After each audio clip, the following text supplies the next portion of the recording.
So we're going to adjust the upper back today. So Shelly, do you work out or something? Something like that. Something like that, a little bit. So her upper back gets really tight. Loss of a cervical curve. We're going to have her head down.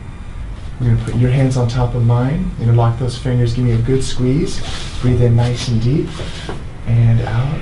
Fall back, chest up. Amazing. Oh my god, that was amazing. Come on. So good. It's good, right? Yeah. And you ride a motorcycle? Yeah. Right, so you're always leaning forward. Mm-hmm. The posture. Thank you. You're welcome.